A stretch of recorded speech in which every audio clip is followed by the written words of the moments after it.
this invitation to be here today.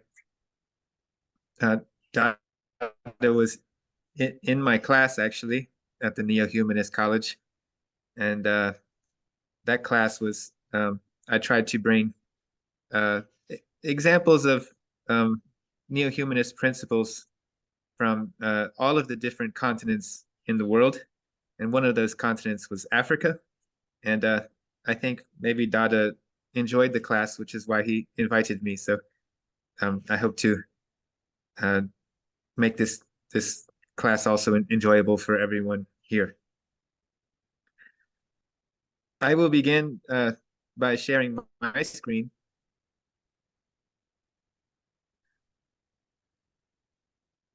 And I hope everyone can see it.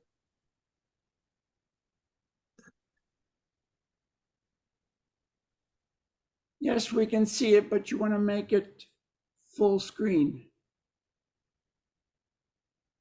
Okay, so our topic today is love of nature, spiritual connection, and universalism in African art and literature. Full screen. We're seeing all the slides on the left and show it as a slideshow. On my end, it is a slideshow. Let me try again. I've had this problem before. Yes, if you stop share and start again. Yes, I will do that. Let me see the option. 1 second. I apologize.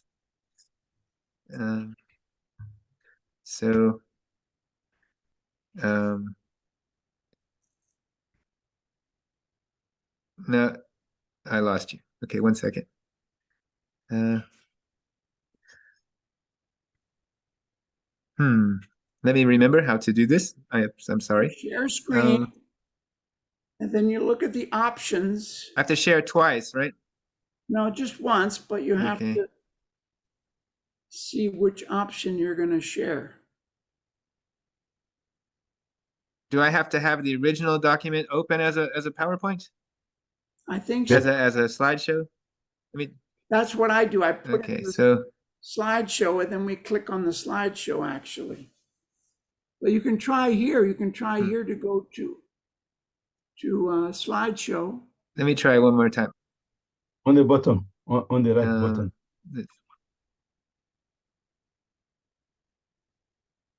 So right now you do not see the slideshow, you see the slides, is that correct? Yes. Sim, Marco, você vai em apresentação de slides, aí você vai colocar, tem uma coisinha que tem que mostrar ali na configuração. Vai em apresentação de slides, ali em cima. Sim, está. Então, no meu lado está, eu estou vendo o slideshow, mas no seu lado não está. Então, tira da apresentação de slides. Aí eu estou tentando entender por quê. É porque você tem que arrumar Agora vai. Now it's good, right? Got it. Woo! Okay, sorry. I forgot how to do this. Now I remember. Okay. So, I have already been introduced. I have already expressed my gratitude.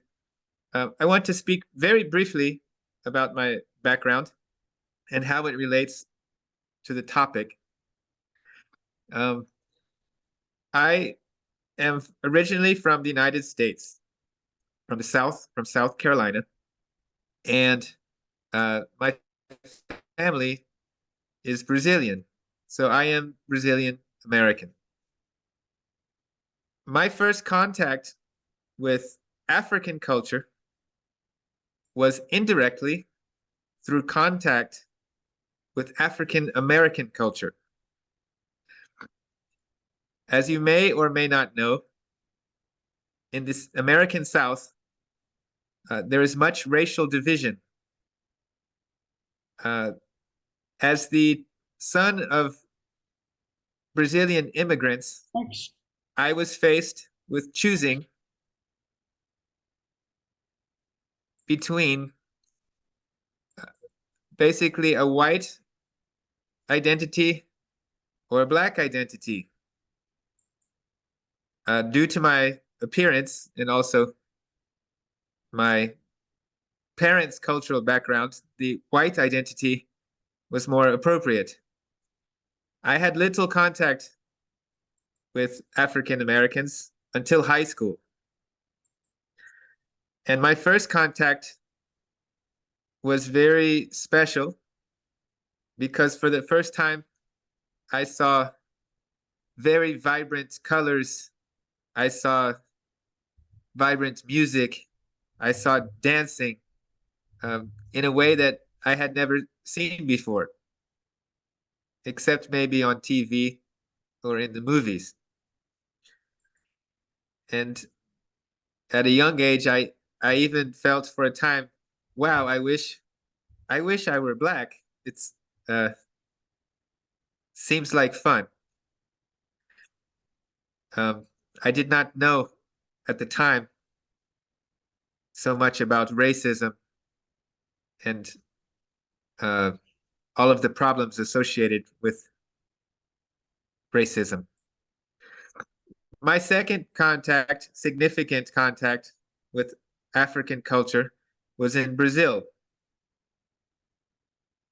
Brazilian culture is heavily influenced by African culture, in addition to European culture and Amerindian culture, but in a way that's much different than the United States. Excuse In me. Brazil, I'll continue. So I was saying that my second significant contact with African culture was in Brazil. As you may or may not know, Brazilian culture is a mixture of European cultures, African cultures, and Amerindian indigenous cultures. And because of this mixture, what we call Brazilian national culture is full of African culture in the music, in the dancing, the clothes. So my more direct experience with African culture is actually very indirect.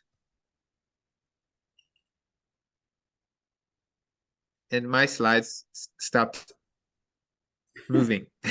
1 second, please.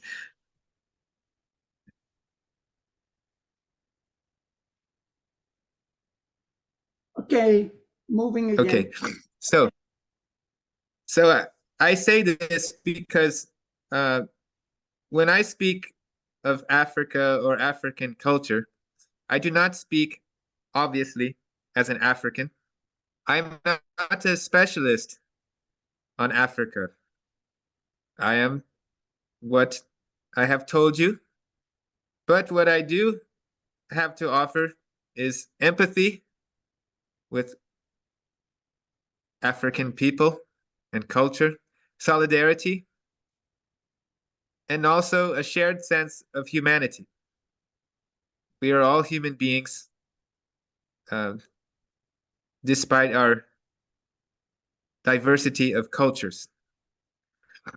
So I want to speak a little about African culture and also about how we see the natural, the spiritual, and the universal in Africa. When we speak of Africa, we speak, of course, of an entire continent with hundreds of millions of people. So it is difficult to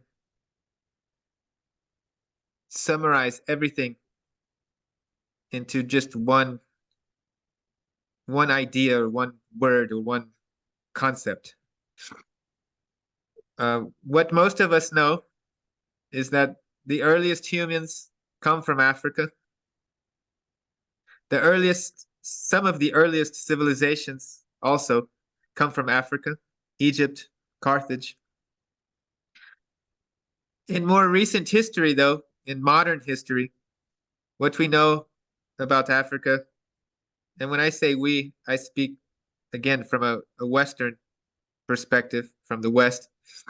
We know about the history of slavery from the 15th to the 19th centuries. And we know about the movement of African peoples to everywhere in the world, becoming the African diaspora.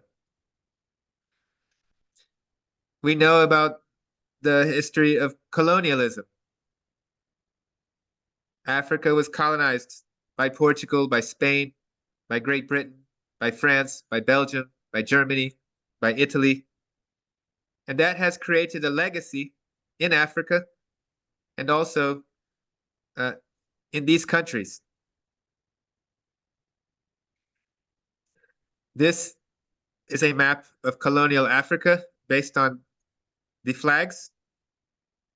And this is the same map with the names of these countries. We see that it's primarily France, Britain, Portugal are the main colonizers, but there are others.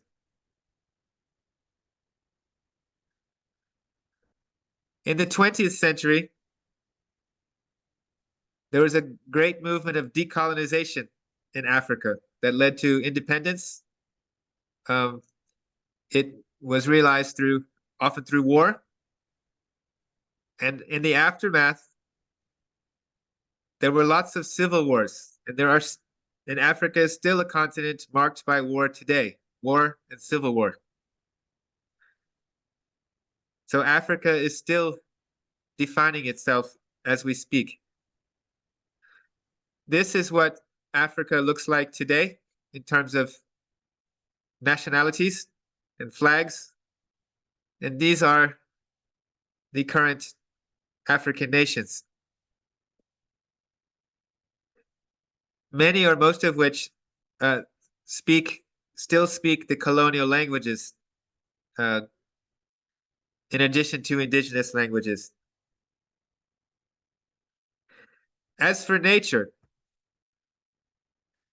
we see, again, Africa is a huge continent, and basically all imaginable types of ecosystems are present, from dense tropical forests all the way to very dry, arid deserts.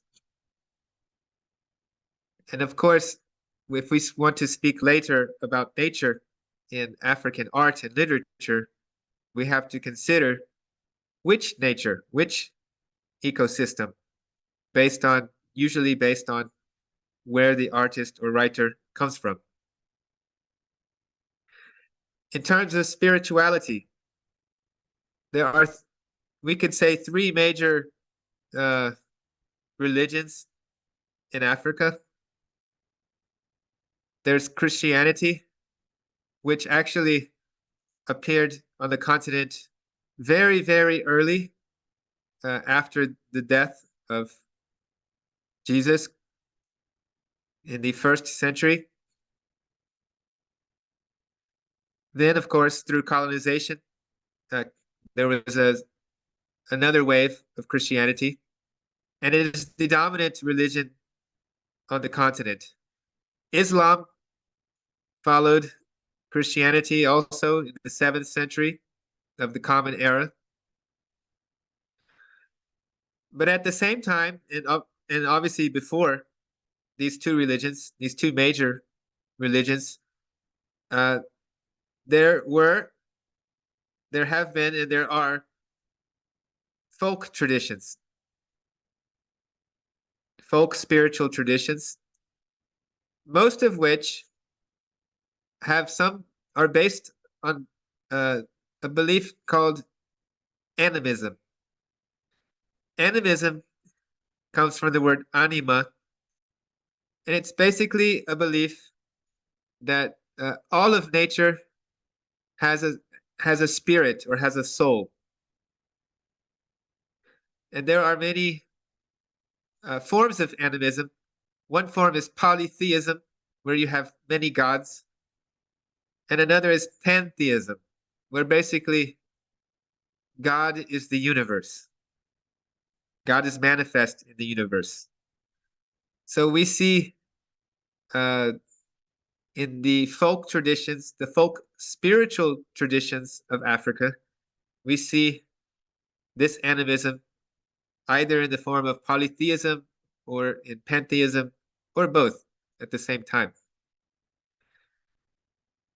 These folk traditions exist all over Africa. I would like to emphasize two major cultures in Africa.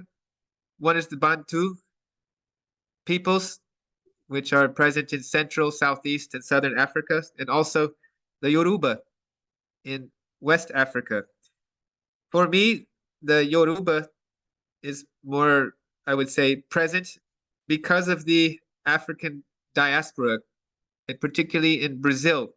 There is a strong Yoruba culture and Afro-Brazilian religions. The Yoruba religion, some of their beliefs, they believe in a supreme God, Olorun. They believe in a, which would be kind of like the supreme consciousness. They believe in Ashe, which is kind of like Shakti, force, power, energy. And they also have these sort of nature spirits called Orishas.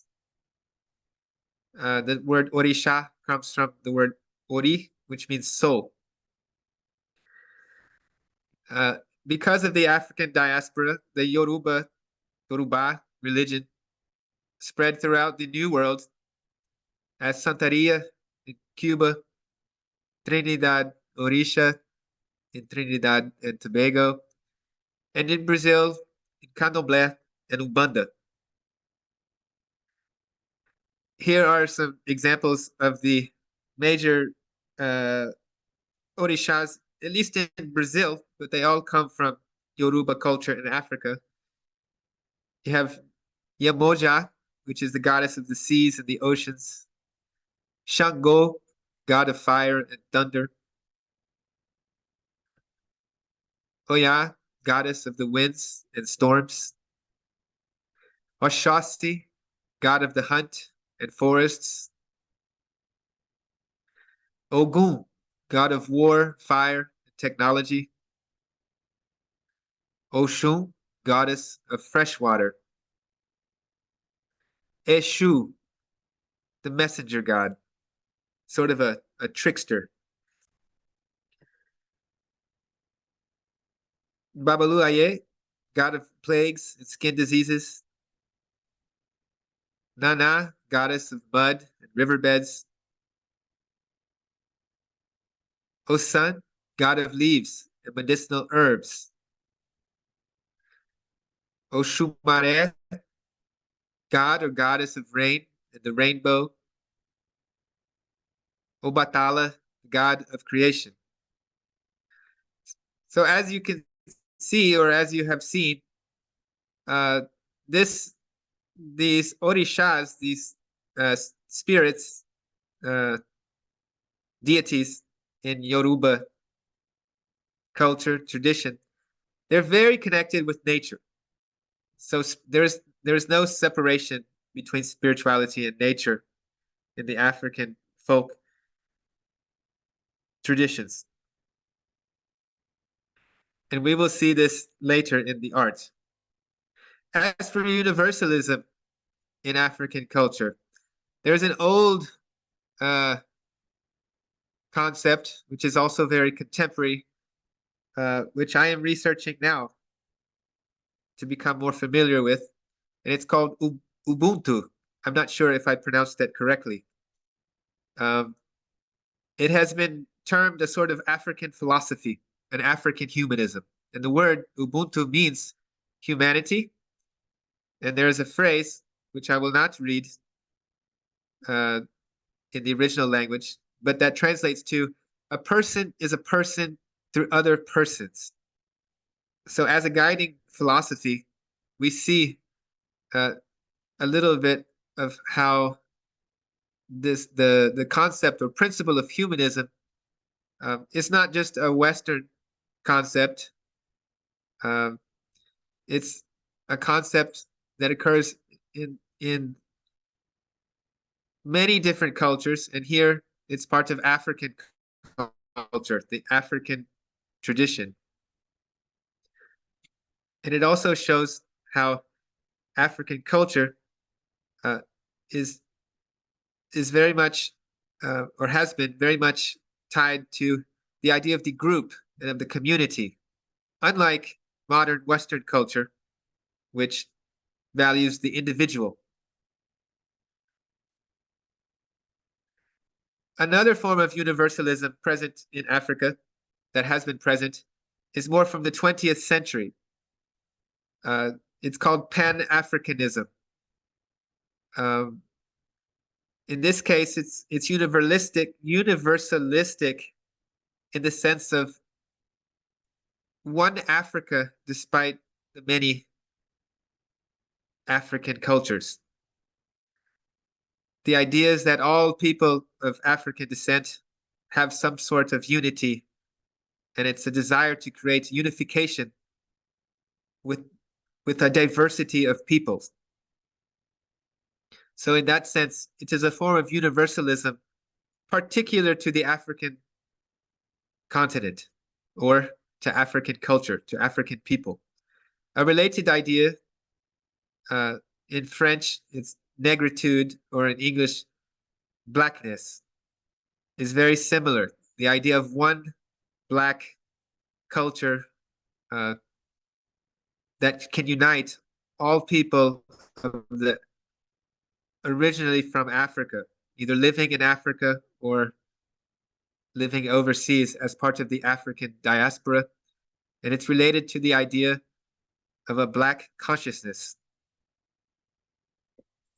So these are other forms of universalism coming from Africa that is very, very present in all of art and literature produced in Africa.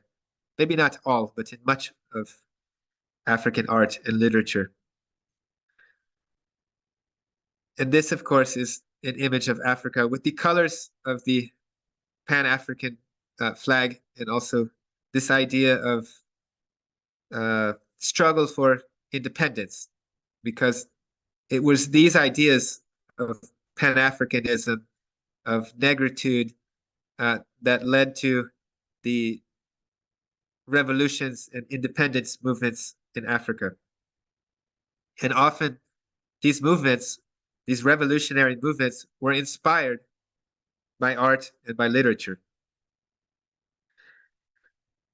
So I will now talk a little bit about African art. As I said earlier, Africa is a huge continent with so many artists, so many writers, so many nationalities. I have chosen 5 artists to talk about because of their connection either with nature or with spirituality or with ideas of universalism. The first is Ben Nwanwu. I apologize if I did not pronounce his name correctly. He is no longer alive, but he is considered to be one of the most important artists in African history. He is from Nigeria. He worked primarily with painting and sculpture. He was named, and I do not like these titles, but he was named Africa's greatest artist in the 20th century. And he was part of the movement of African modernism. So for those of you who are not who are not specialists in art, modernism is basically a term that means a process when art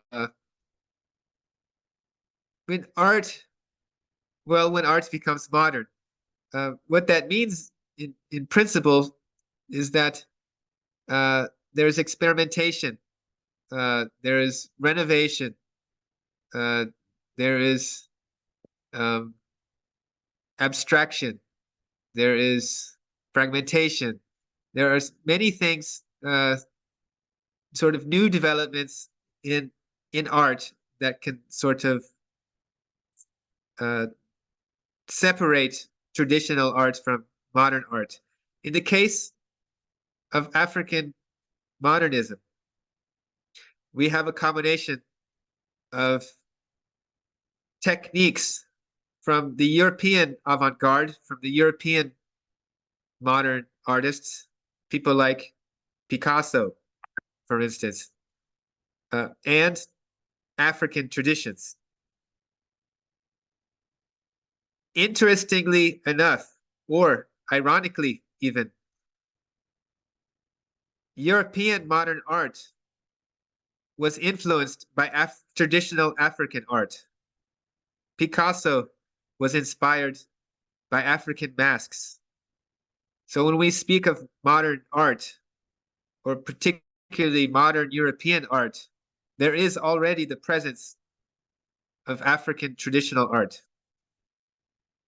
But then this European modern art found its way to Africa, or African artists and writers found their way to Europe, and so we have African modernism.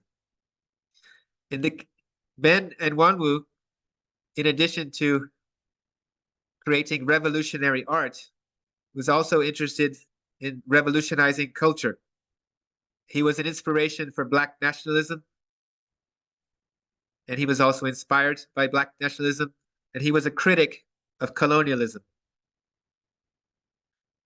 This sculpture is one of his most important and famous works, Anyan Wu.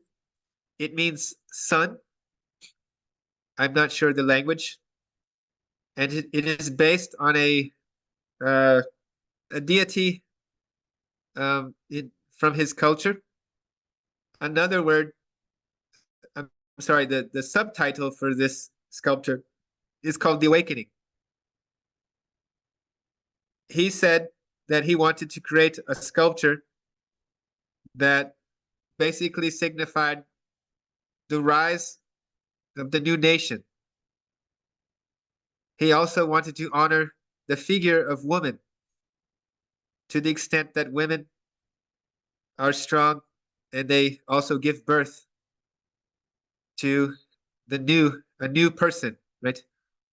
So he wanted to honor the figure of woman. He wanted to inspire the rise of a new nation. And he also wanted to pay tribute to traditional sculpture from his people. In this sculpture, he pays homage to Shango. We spoke a little of Shango. He's basically like a warrior god from Yoruba mythology. And you see that it is in a public place. So this shows his spirit of fight and struggle, right? And also his connections to African spirituality. In this painting, Africa Dances, we see a little bit of what I was referring to in terms of negritude or blackness, right? Or Pan-Africanism.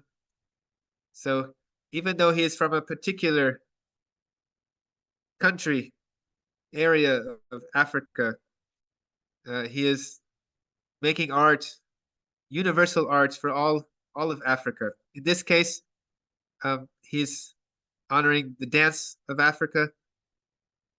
And also we can see traces of what we could call European modern art, trying to reproduce movement, for instance, in painting, or focusing on the form of the figure. The focus on form is very common to modern art. Angles, things like that. Here we have another one, negritude. Again, the focus is more on the form and also the color. So there's abstraction, but also there's the theme of negritude. And finally, Storm over Biafra. This artist also painted landscape paintings. So we see he did have some concern with nature. In this case, he's painting a scene of war, the war between Nigeria and Biafra.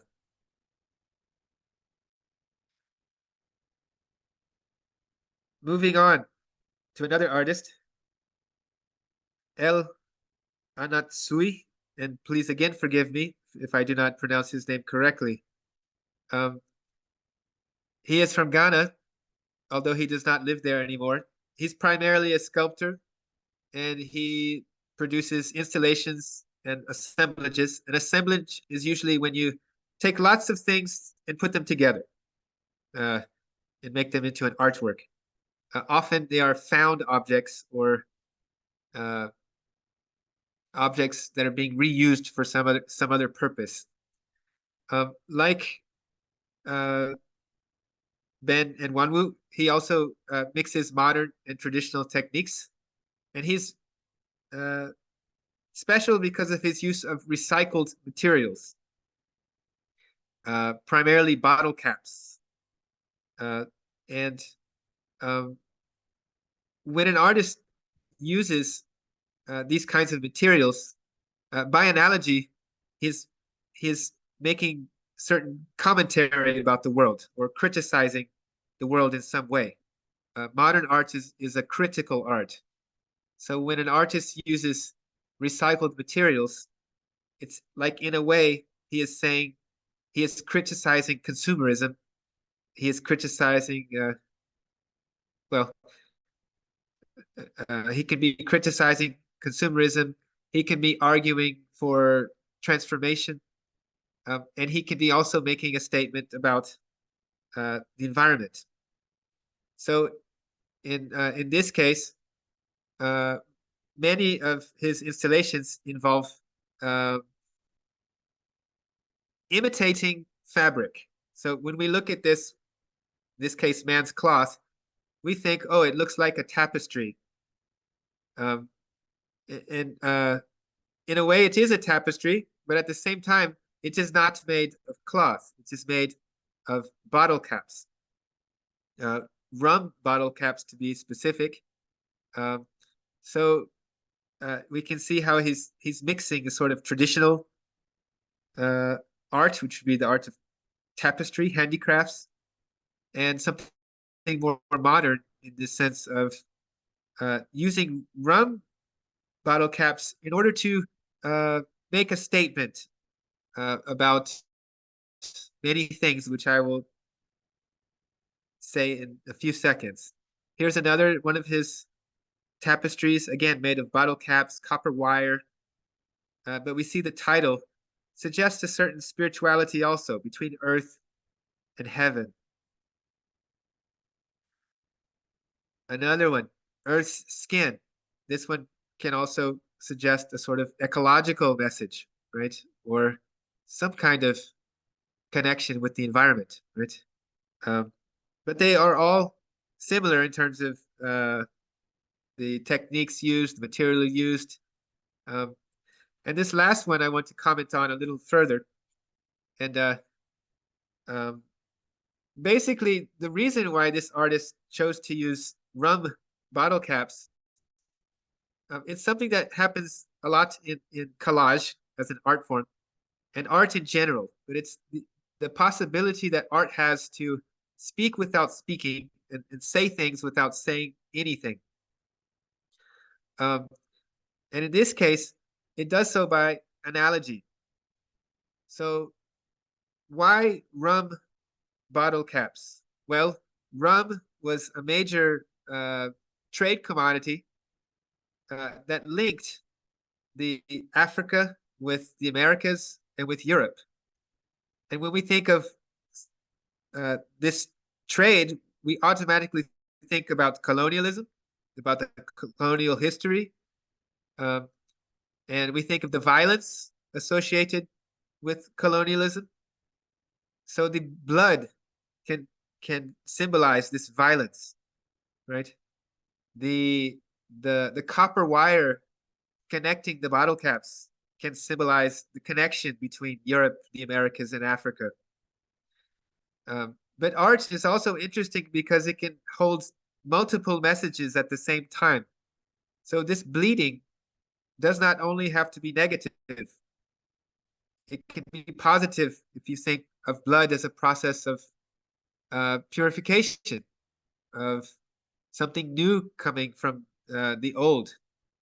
So it can mean many things at the same time. And that is what the artist is trying to do. Here we have another one, searching for connection. So we see this, again, this universalism at play in the African art of this artist. This next artist is William Kentridge. Note that he is not black, and Africa, of course, is not only black, though it is primarily dark-skinned. He is a South African artist, and he works primarily with prints, drawings, animations. His work has been called expressionist. This is a term used in art to describe artwork that the reality that the artist is presenting is distorted by the expression of his or her inner reality. So you may have seen the famous painting, The Scream, like some munch, he's screaming, ah! It's a very distorted image. That is an expressionist painting. So the artist is not trying to perfectly reproduce an external reality, but he's actually trying to perfectly reproduce an internal reality, or an internal way of seeing or feeling reality. Like the other artists, and like most of these artists, Kentridge was an observer of his reality, and also he was critical of it. He analyzed it and criticized it. So there's many social political themes in his work, and he was particularly he wrote a lot. I'm sorry, he did a lot of artwork about apartheid in South Africa, and that is present in much of his work. This particular piece that he's very famous for, I think if I remember correctly, it's Caspier's Full of Love. And one cannot help but see the irony in this, because there's no love here. We see a series of severed heads. The name Caspier is an anagram for two different security services of South Africa that would make the rounds and basically arrest people or oppress people in one way or the other. So the reference, Caspier, is a reference to this oppression and brutality of the South African regime. The heads themselves are arranged in a hierarchy. At the top, and the hierarchy is supposed to represent the hierarchies present in South African culture, which the artist is criticizing. But at the top, you have more whitish features, and as you go down, more darker or blackish features. So there's also a critique of the classism, right, in racism in South African society. And finally, there's also a connection between this work and an old work. I don't remember the century, but I think it was Renaissance uh, Italian art, Giotto, also has a famous painting with severed heads that inspired uh, this South African artist. Um, I'm sorry, my screen froze again. Let me. Okay, there it is. So, like I said, Kentridge was also very famous because of a series of animations that he made. And I would like to show this one to you, and I hope it works.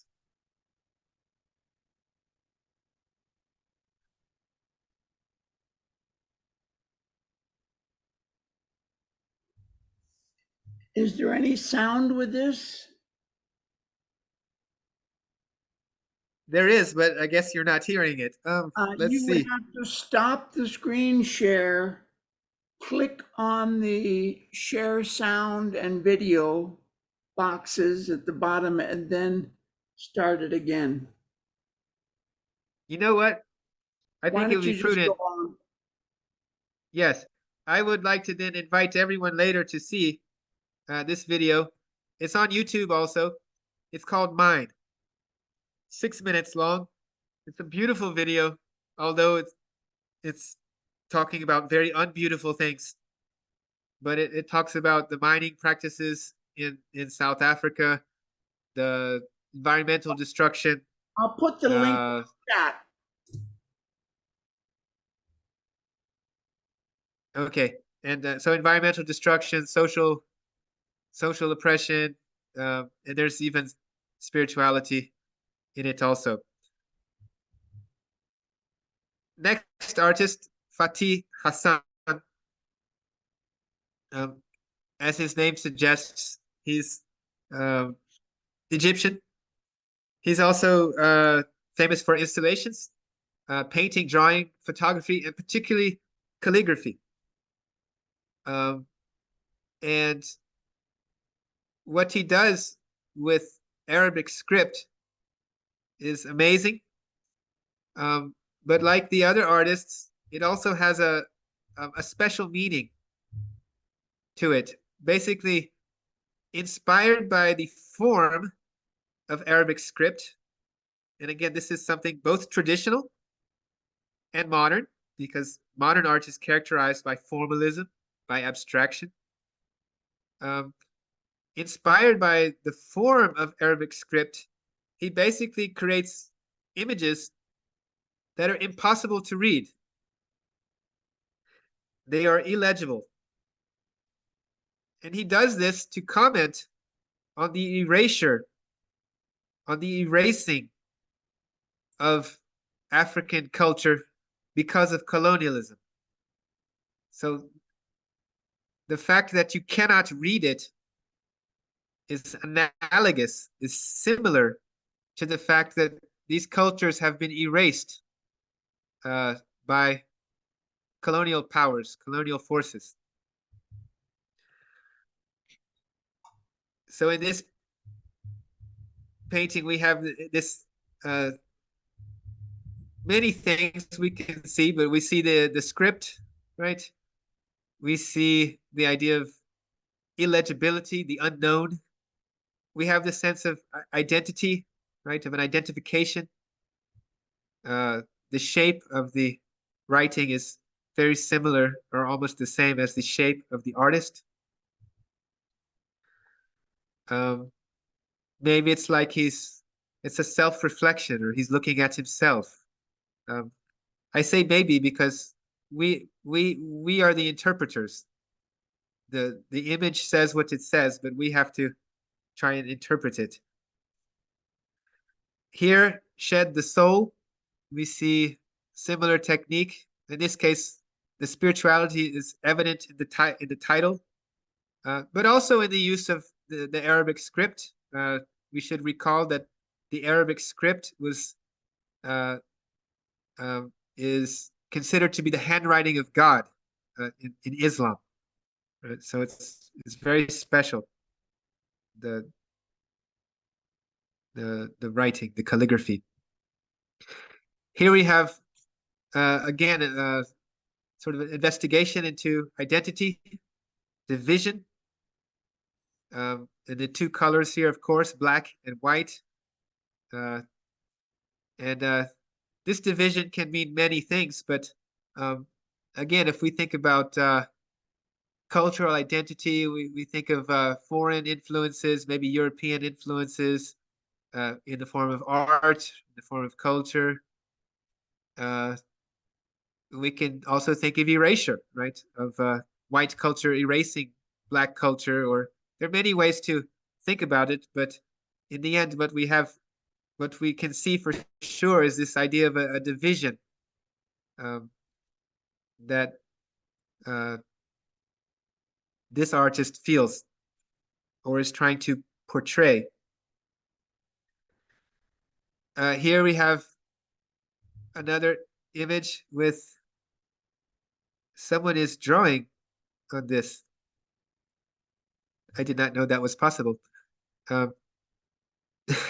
Okay. So we have what appears to be another kind of spiritual message, the offering, right? And in this case, we have the Arabic script in the form of a vase. This artist liked to work with this form, a vase, a lot. I cannot say I know why, but we can think about what a vase may or may not mean. But a vase is usually something that contains something, right? What does it hold? Here, it probably holds something very special. So not only the form is beautiful, but the idea of there's something inside that is special, and both are being offered. And here is a final work entitled Here, where we can see the kind of abstraction that, again, is typical of modern art or contemporary art. But in this case, this particular case, we see the local influence in terms of Arabic calligraphy and the colors that are more suggestive of maybe African culture. The final artist, Wangechi Mutu, is probably the most difficult to discuss. She is from Kenya, but currently based in the United States. Has been there for a while. She's definitely a contemporary artist, moving a little bit away from what I was calling modernism. And she's prolific and very difficult to interpret because of her wide range of techniques, and well, she's just amazing to sum it up. But she works in painting, in sculpture, in film, in performance, also in collage. And here she mixes in collage, she mixes the contemporary and the traditional, like the other artists who mix the modern and the traditional. But in her case, the collage is even more suggestive, or I'll say allegorical, than the others. It's almost like dreams. Her work has lots of dream imagery, where every little detail in the work can open up a whole new world of meaning. And in her work, she works with feminism. She is critical of racism and colonialism, also critical of consumerism, and to the extent that she values nature, we can say that there's environmentalism in her work also. Part of what makes her universal in this case is the fact that she goes well beyond just Africa. And we're talking about Africa, African Americans, the United States, the Western world, the African continent. Um, this work is an earlier work, Writing Death in My Sleep. We see the sort of collage technique and the sort of allegorical images or dream imagery, and how rich in meaning it is. We have animals that can symbolize many different things, but they are strange animals like elephants that fly, or an eagle with just the head and the feet. The eagle, for instance, can symbolize the United States, perhaps. The mushrooms can symbolize death, or it has been suggested that the mushrooms may symbolize immigrants because they do not have roots.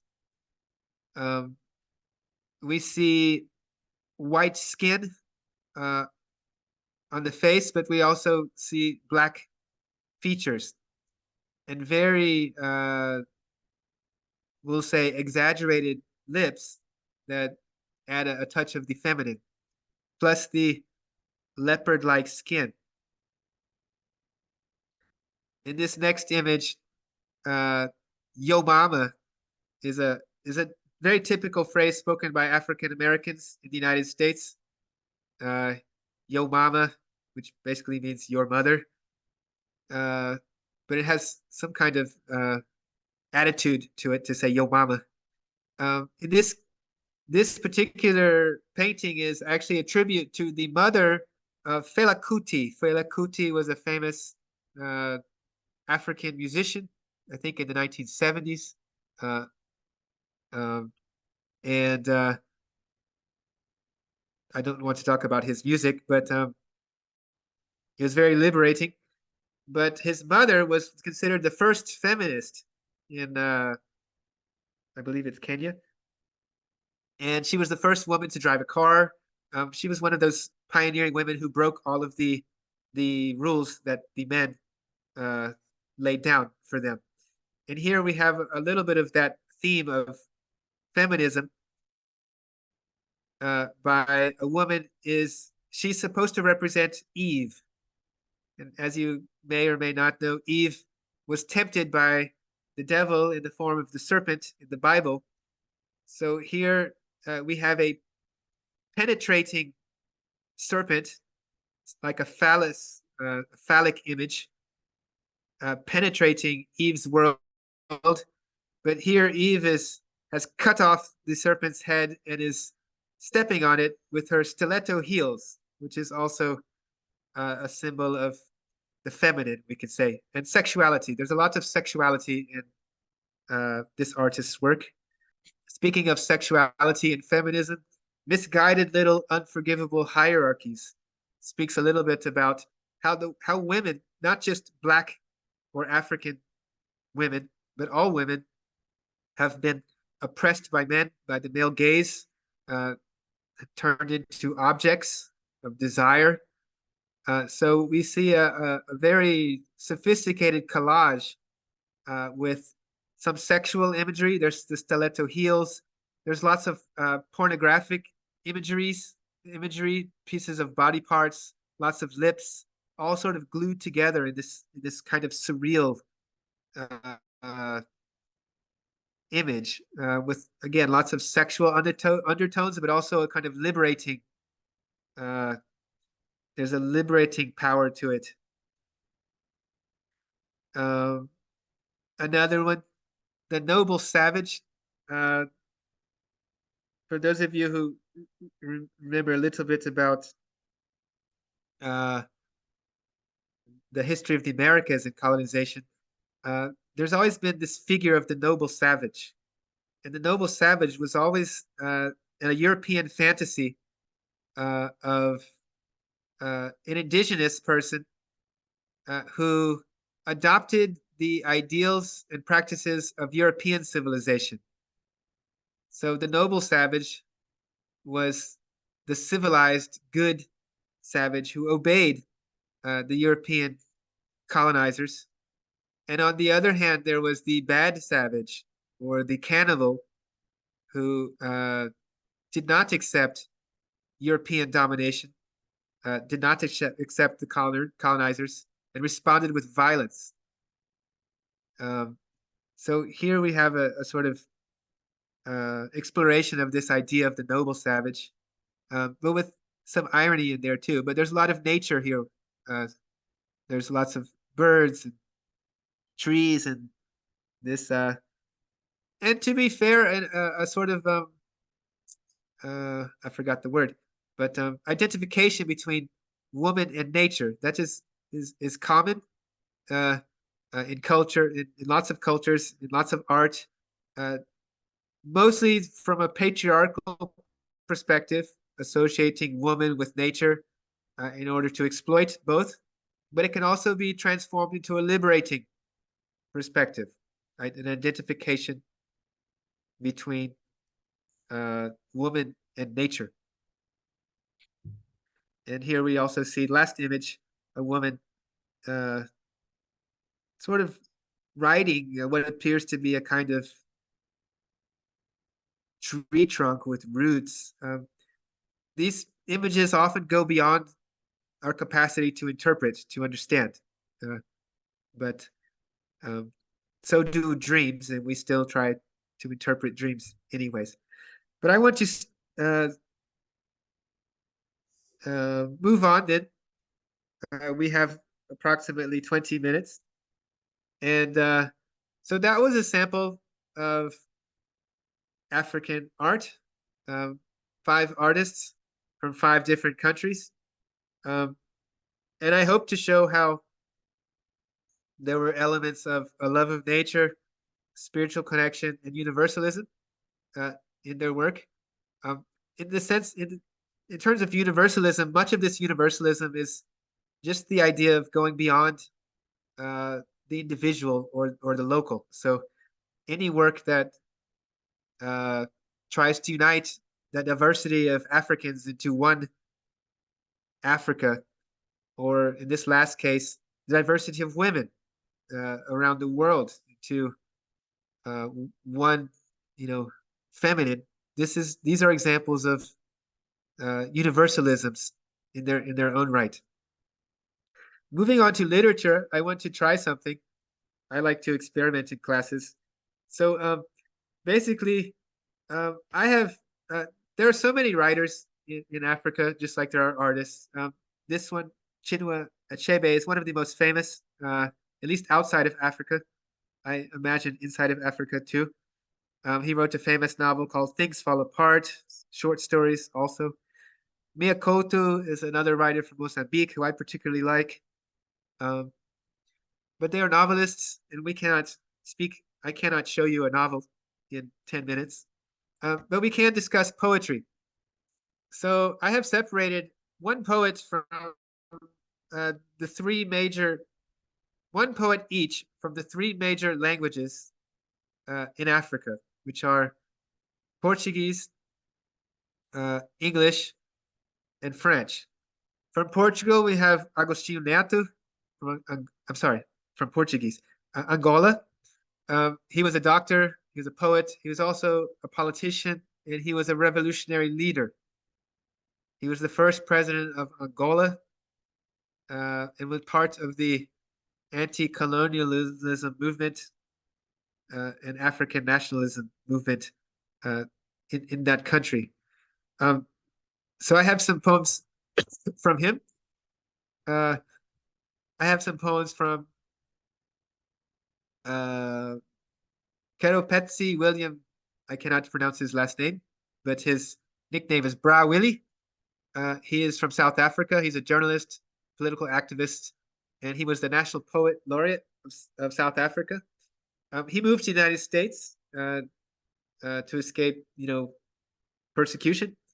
And there he was very interested and inspired by African American literature, Black aesthetics in general, jazz music, and also performance art.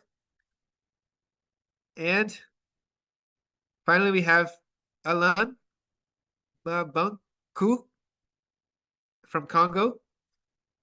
He writes in French, novelist, journalist, poet, and academic. He's a professor in the United States. He was called the African Beckett, which I don't like these titles. as I already told you, because they are, in this case, it's totally Eurocentric. Um, Beckett was a very famous playwright from England who lived in France. Amazing playwright, but why call an African? Why substitute Beckett for him? Maybe Beckett was the African Babanku, for instance. But it's a way to in the West to indicate importance for a non-Western figure. But he writes a lot about post-colonialism, contemporary Africa, and the African diaspora.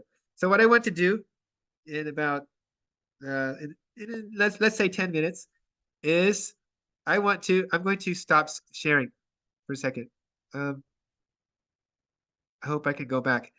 So what I want to do is I want to basically, if you speak English, I want you to be in a room or work with people who speak English. If you speak French, with the French people, and if you speak Portuguese, with the Portuguese people. If you don't speak any of those three, I suppose maybe you could deal with the English. But I'm going to share the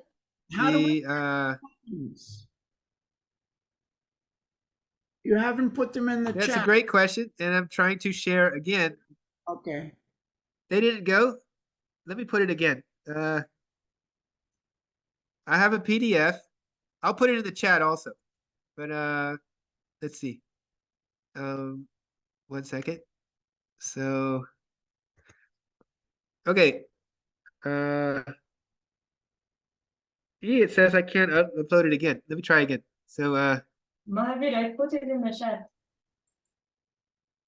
oh, you put it in the chat. Okay, good. Okay, now So we can I will also download it. You can download it because when you go into your rooms, you won't be able to see it again when you leave the main room.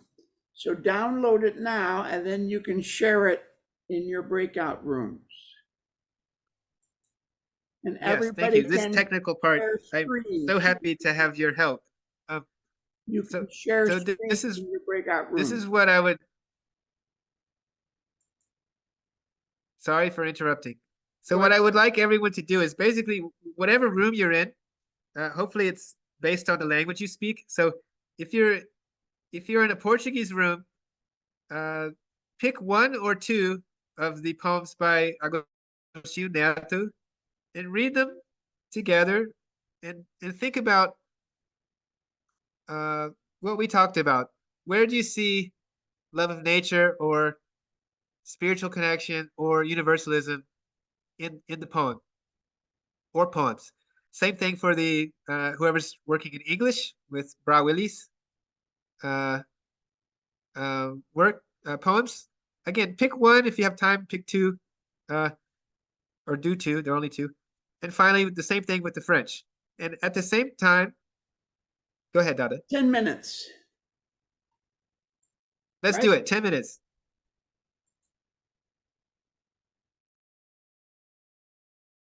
Okay, well, this was very, very fast. Admittedly, it was a experiment on my part. I have never used a breakout room before.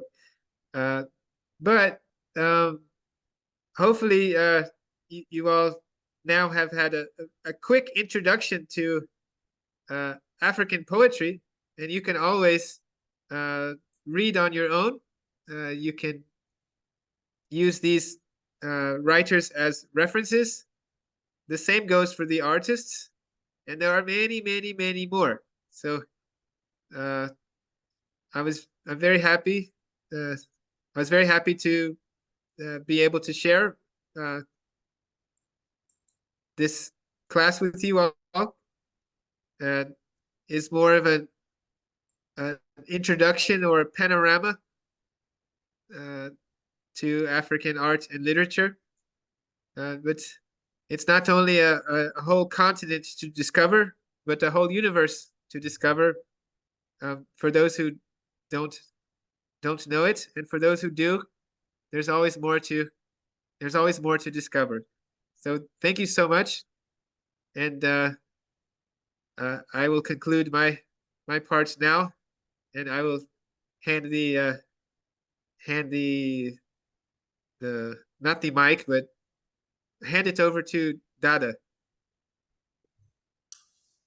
Namaskar. We're officially ending, but we can ask questions and make comments now for a longer time, for another half an hour if you like. So you can feel free to type questions or comments into the chat. And Guruvati is still there for French. Amar is there for Portuguese. So if you speak Amar, they can hear your translation. Yes, we do not hear you, but they are hearing you.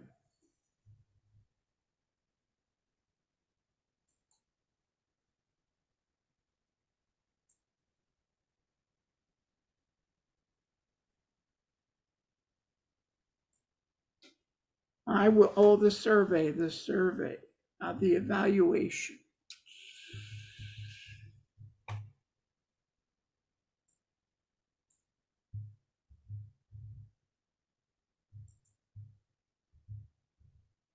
In the chat is an evaluation form link where if you click on that link, you can quickly let us know what you thought of this class.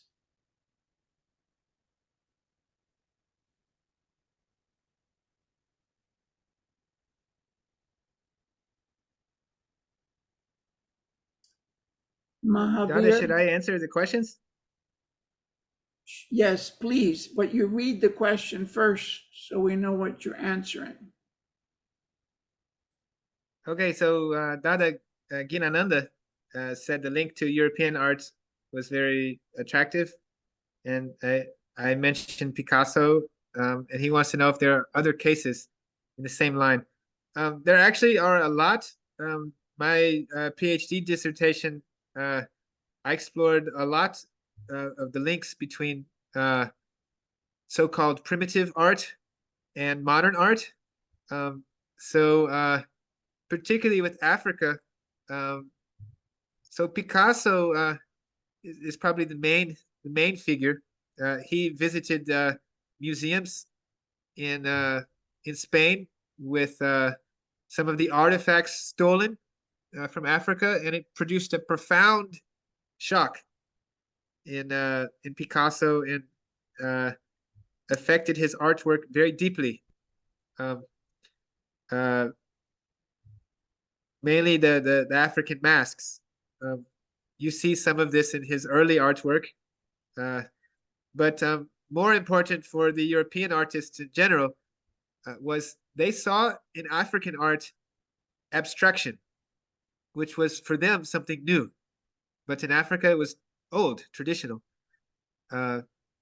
So they saw abstraction and they saw form, right? Close attention to form in sort of minimal details.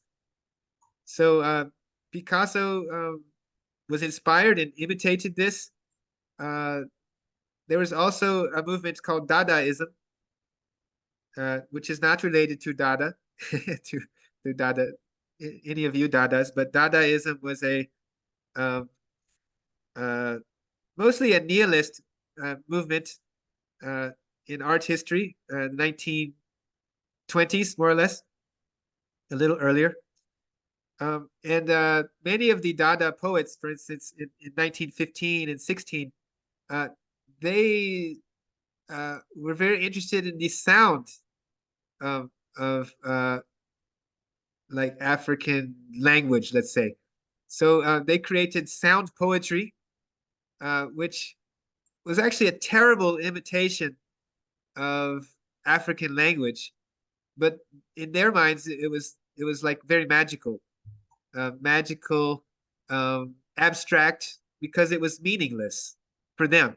So for the Europeans, the Dadaist poets, they created sound poetry trying to imitate nonsensical sound patterns that they heard in African language. And there are probably other examples of African art influencing European art, but I can't think of any right now.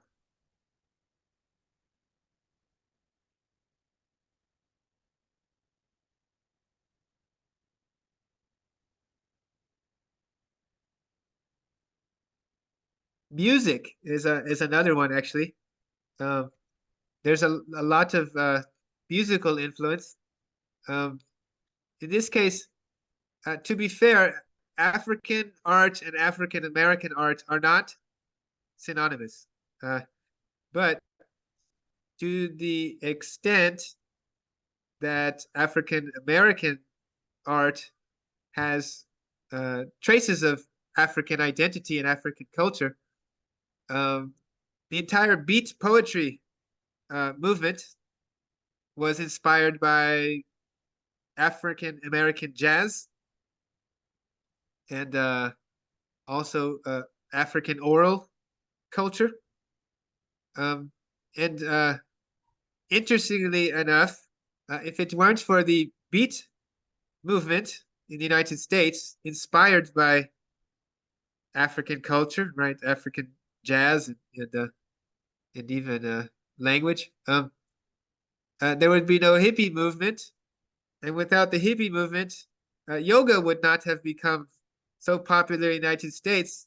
And maybe Dada Maheshwarananda would not even be here today. And many others like him and like me also. So, but many instances of African culture, or in the greater sense, African diaspora influencing Western culture.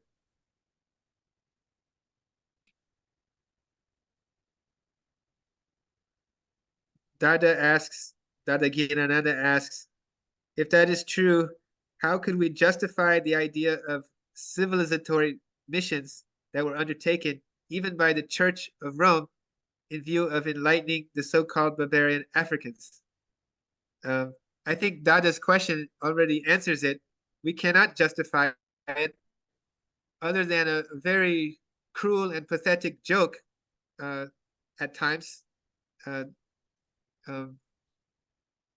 Especially when we consider that some of these Europeans were arguably culturally inferior to the cultures they were invading or colonizing, in some aspects, not all.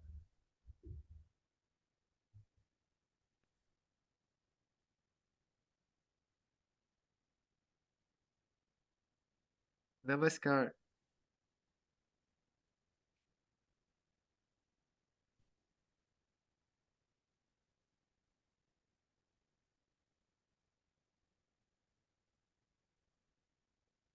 About the civilizatory missions that Dada is referring to, that would be an example of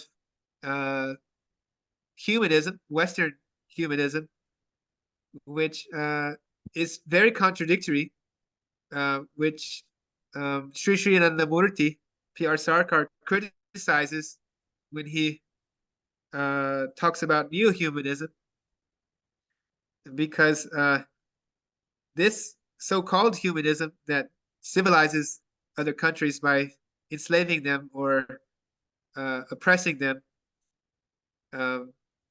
is not a real humanism. It's a fake humanism or a pseudo-humanism. So we are here in the context of Prout, and Prout, as a socio-economic theory, is founded on, we could say, neo-humanist principles as a social and spiritual philosophy.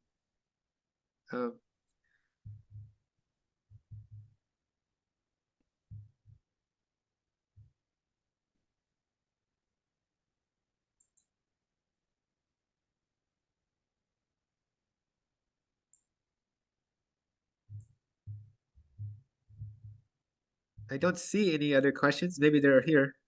Nope. Okay.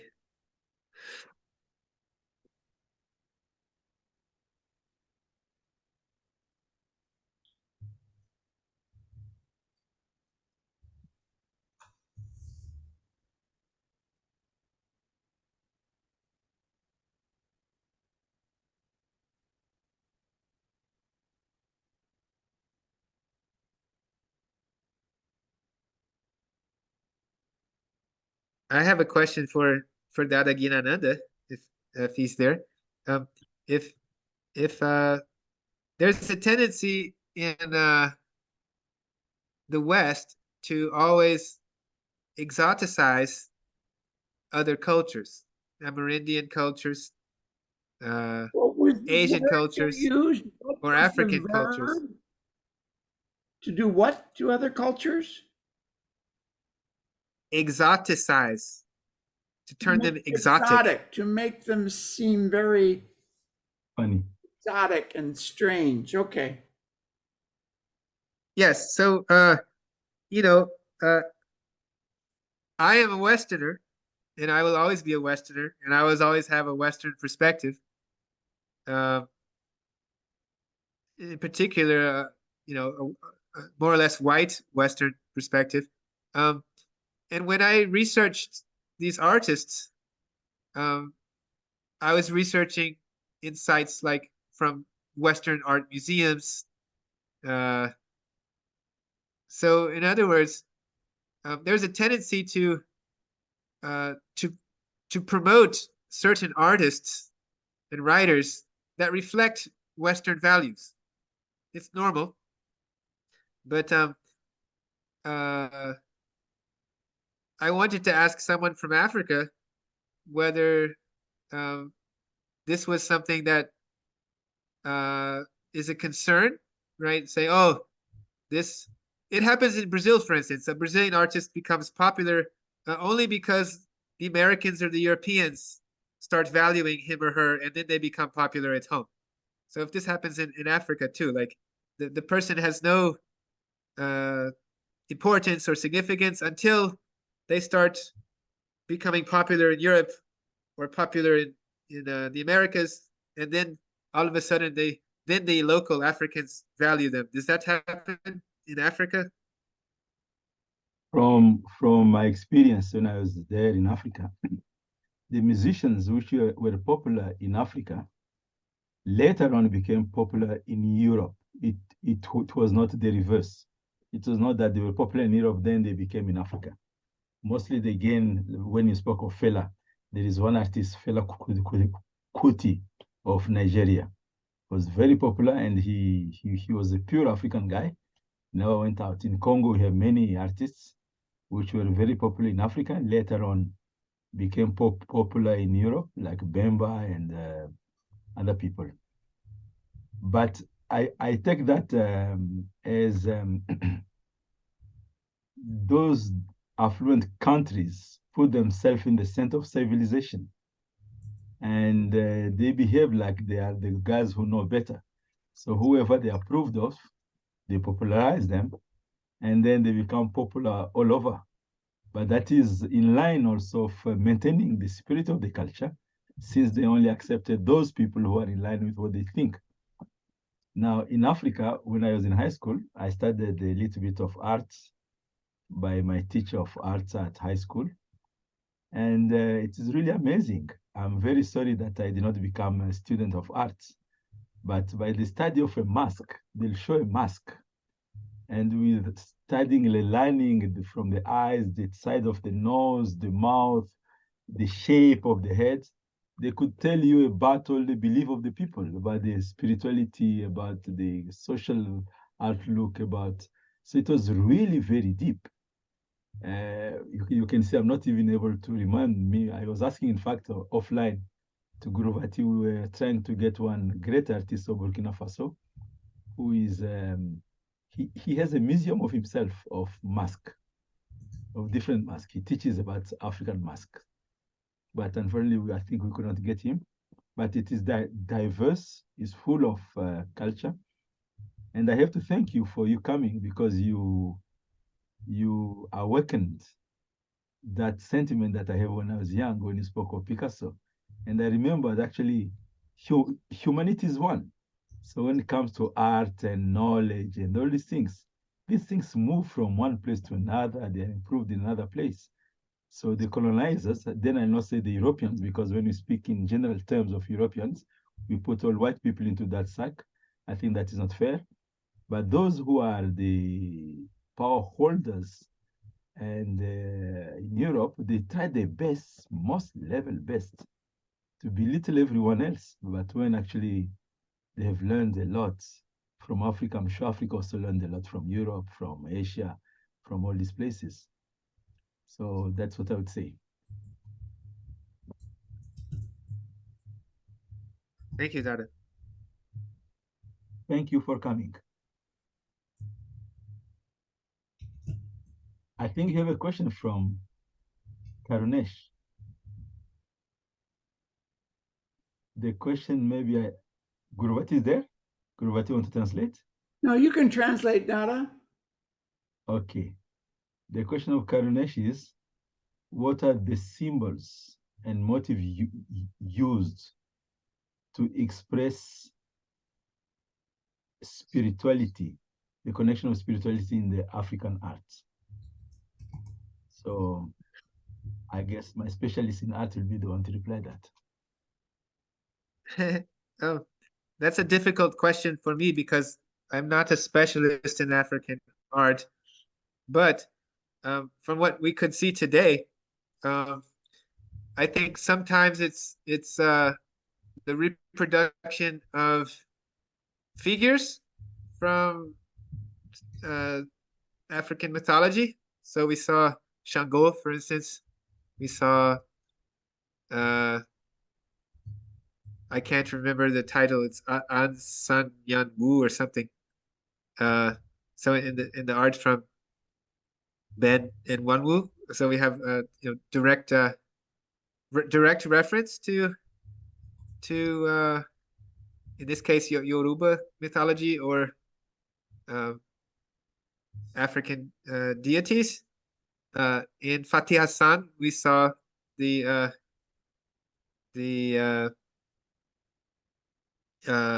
reference to not reference. We saw the Arabic script, which is a sacred script by definition, being used over and over again. So I assume also that different artists express spirituality in different ways. And Guruvati is saying that Adrinka symbols have some spiritual meaning. So I guess the answer, if I were to try to answer your question, Karunesh, would be the symbol. Which are the symbols? They I guess they vary according to the culture and according to the artist and how direct or indirect the artist wants to be, right? But I'm sorry, I don't know enough to be able to answer your question. No, I don't think you need to be. I don't think you need to be, because it is a huge area of knowledge. So we cannot expect anyone to be master of everything. But I believe from what you presented, the concept of Ubuntu, you presented so beautifully in such a manner, the concept of spirituality. You also presented it very well. So artists will come to that, will express these ideas. Maybe we don't see it today, but probably in ancient masks, ancient poetries, something will be there. When I was in high school, for example, I remember once one teacher made a poetry and he started saying, he was speaking in French, and he said, the dead are not dead. The dead are alive. They are in the water that is running. They are in the wind that moves the plants. They are, then he shouts, listen, my friend, listen, my friends. The dead are not dead. They are alive. So it was fantastic, you know. It was a poetry that he spoke. Who I listened wrote at that, that time. Who said that? He was my teacher. He was my teacher of philosophy and history. I don't remember his name, but it's old. I don't think he's the author of this. I think it's something old, because when even I went to Western Congo in Kinshasa, I was shocked there, because when people die, these guys, they don't cry. They take the dead body and they dance all over from the house to the cemetery. They're saying that the guy is going back to his ancestors. He has finished his mission on the planet Earth and he's going back. My grandmother, she died at 116 years old. And I visited her once and she told me, if anybody will say that I died, that person is killing me, because I will never die. I'm going back to my house. Here, we are just on a visit here, but our real home is somewhere else. And I'm going back. So basically, these ideas were there, ideas of reincarnations, ideas of what Socrates was talking of, mortality of the soul, ideas of mortality of the soul. So I'm sure some artistic aspects were there too. But as you said, most of these things with colonization were brought to museum in Europe. Most of the arts, you don't find them in the museum in Africa. So that's why Karunesh, who is relatively younger than me, probably he have not got the chance to meet some of these old guys who had some knowledge of this.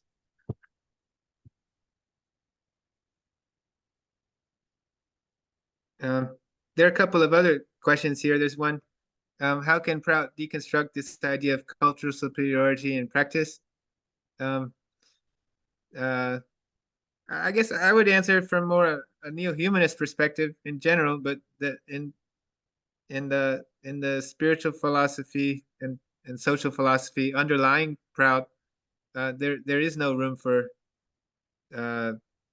any kind of classism or racism or sexism or anything. All people are equal. All people, all plants, animals, everything's an expression of cosmic consciousness. So there simply can't be any superiority or inferiority. Uh, in principle, but in practice, certain actions need to be taken to not allow domination or oppression or discrimination. Uh, um, the short answer to that question. Dada Maheshwarananda talks about the Brazilian educator Paulo Freire. Only He's because you teaching were the oppressed talking people to read about and write and people become. becoming famous. He became famous for 27 years. They didn't let him come back to Brazil. He became famous in the whole world. Then he came back to Brazil when he was allowed and became famous there. So I just gave the example. Yeah, interestingly enough, I have a colleague in Brazil who wrote an academic paper trying to connect Paulo Freire and P.R. Sarkar a little bit, but I guess it has to deal with the idea of liberation, right? There were a lot of, at the time in the 1960s, there were a lot of liberation movements, not only in Africa, but also in the Americas, in Brazil. So there's liberation theology, liberation philosophy.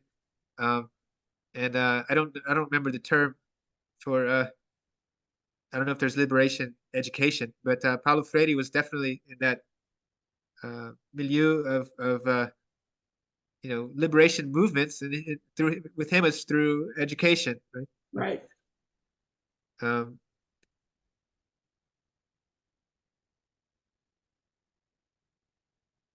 are there any other questions?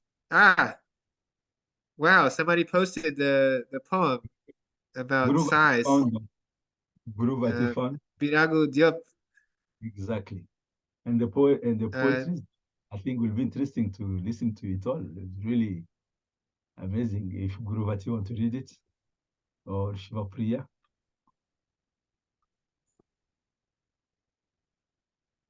I'm going to save this for future reading, but were you suggesting someone read it now, Dada? there is time. Yes, would you do that, please, Marco? I can read it. I'll read it. Size.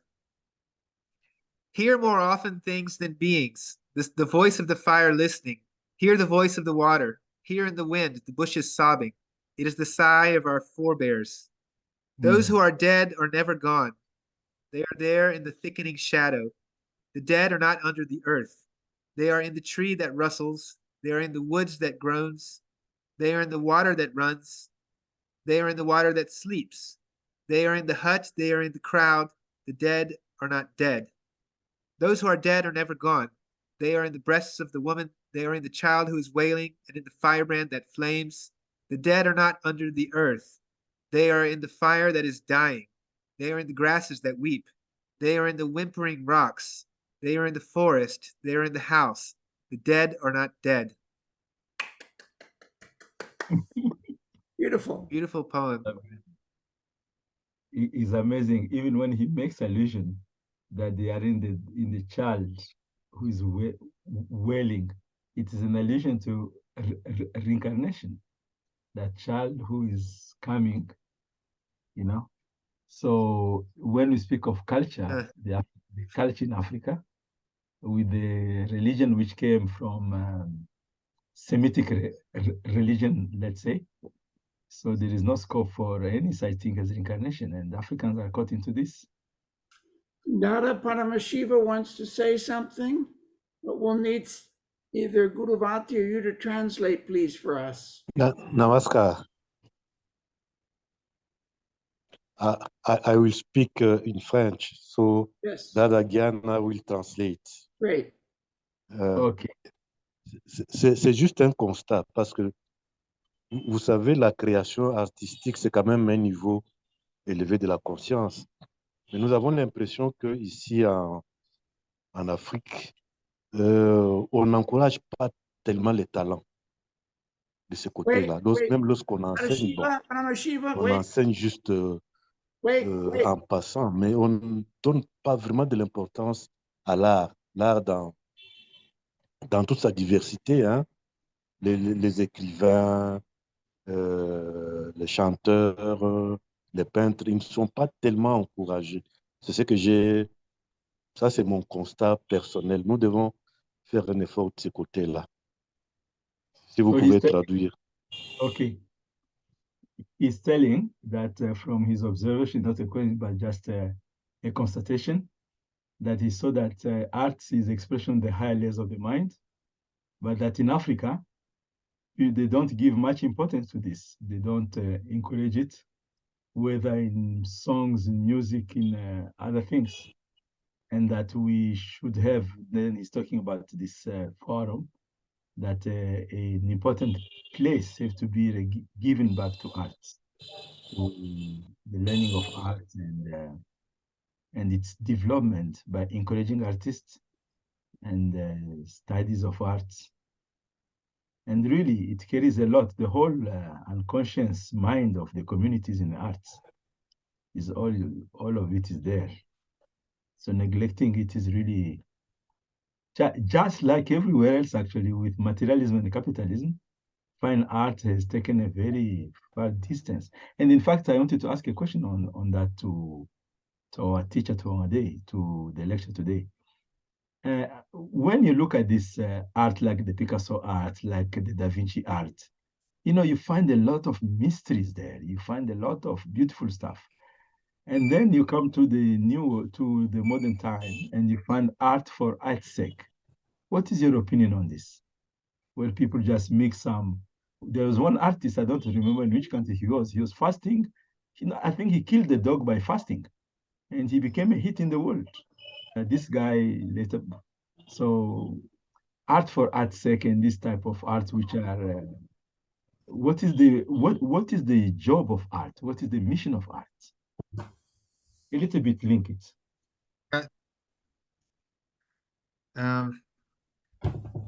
In trying to answer your question, well, first, the comment about arts not being valued today, I think it's a general problem around the world. It might be part of modern or contemporary culture, It reminds me a lot of what Western culture, how Western culture describes the so-called Middle Ages or the Dark Ages. Um, the term is an invention from the Renaissance, but in general, it describes a period of so-called ignorance and non-valuing of uh, you know culture. Um, whether or not that's true is open to question. But if we think of a time, when there was when people did not value culture, when people were ignorant, we call it the Dark Ages. I feel in many ways that today we have entered or are entering a sort of new Dark Ages. I call it the Post Ages. But the the silver lining, or maybe the only the good side of this is that uh, we are in a period that is ripe for a new Renaissance, right? The same way that the Renaissance uh, was a reawakening, the European Renaissance was a reawakening from the so-called Dark Ages. We are at a very great moment where we can and should and need to have a new awakening, a new Renaissance today, or as quickly as possible. And art played a major part in the European Renaissance and should definitely play a part in whatever Renaissance that we will have, hopefully, in the near future. Art for art's sake, I don't think has a place in the new Renaissance. But